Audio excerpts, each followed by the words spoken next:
Өдөр ирэх тусам өсөн нэмэгдэж буй хотчлолт нь олон давуу талыг олгож их зүйл хөнгөвчлж байгаа хэдий ч нөгөө талдаа асар их хөдөлгөөн, үйл явдал, төвлөрөл нь бидний сэтгцийн эрүүл мэндэд муугар нөлөөлж байдаг.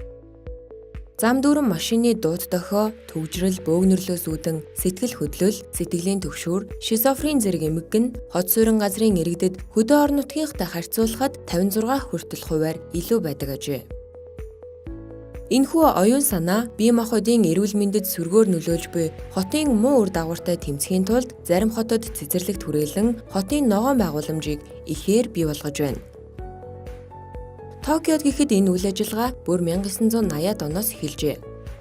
Хотын аль хэсэгт нь амьдарч байгаагаас шалтгаалan өвчтний эрүүл мэндэд ямар нэгэн ялгаа байгаа эсхийг тогтоохоор Берлиний эрдэмтэд 341 ахмад насны тархины сэтгэлийн эмгэгийн асуудлыг хариуцдаг хэсэгт төвлөрөн судалгаа хийж үзжээ. Судалгааны үр дүнгээс харахад ойн захаас 1 км-ийн дотор амьдардаг хүмүүсийн сэтгцийн эрүүл мэнд мэдэгдэхүйд сайн байсан бөгөөд сонирхолтой нь хотын ногоон байгууламжийн ойролцоо амьдрахад ямар ч ач холбогдолгүй байжээ. Гэвч энэхүү процесс нь хүний сэтгцийн эрүүл мэндийг сайжруулахад хэрхэн ямар үйл ажиллагааны үр дүнд нөлөөлж байгааг бүрэн дүүрэн тайлж чадаагүй байна.